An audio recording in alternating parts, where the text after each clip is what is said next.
First of all congratulation. So ఎలా అనిపిస్తుంది? చాలా బాగా అనిపించింది నా ఫస్ట్ అవార్డు తీసుకోవడం. So thank you Vishnu Bommanna గారికి. సో అందరికి థ్యాంక్ యూ. మన నెక్స్ట్ ప్లానింగ్స్ ఏంటి? ఏం లేదు, అంటే ఇప్పుడు బిగ్ బాస్ అగ్ని పరీక్ష స్టార్ట్ అవబోతుంది, బిగ్ బాస్ అవుతుంది, మీరు ఏమైనా వెళ్ళే ఛాన్సెస్ ఉన్నాయా? ఇంట్రెస్ట్ లేదండి. ఇంట్రెస్ట్ లేదా? మూవీస్ కానీ ఏమైనా? ఆల్రెడీ ఇంత ముందు 2 మూవీస్ చేశాను. క్లీన్ ప్రాజెక్ట్ కోసం వెయిట్ చేస్తున్నాను అంతే. ఓకే, లైక్ మనం డిజిటల్ మీడియా గురించి మాట్లాడుతున్నాం కాబట్టి ఇప్పుడున్న ట్రెండింగ్ లో లైక్ మీరు కాకుండా ఎవరు మీకు లైక్ నచ్చిన ఇన్ఫ్లుయెన్సర్? నాకు నచ్చిన ఇన్ఫ్లుయెన్సర్ వీడియోస్ బాగుంటాయి కదా. రియా శుభు అనేసి ఒక ఇన్ఫ్లుయెన్సర్, మలయాళం ఇన్ఫ్లుయెన్సర్. తను ఇప్పుడు యాక్టర్ అయింది. సో తన వీడియోస్ బాగా ఎక్కువ చూస్తాను.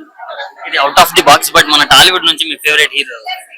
టాలీవుడ్ నుంచి ఫేవరెట్ హీరో అంటే ఉన్నారు, చాలా మంది ఉన్నారు. నాకు శ్రీ విష్ణు గారి ఇష్టం, విశ్వక్ సేన్ గారి ఇష్టం. మెయిన్ థింగ్ ప్రభాస్ గారు అంటే చాలా ఇష్టం అంతే.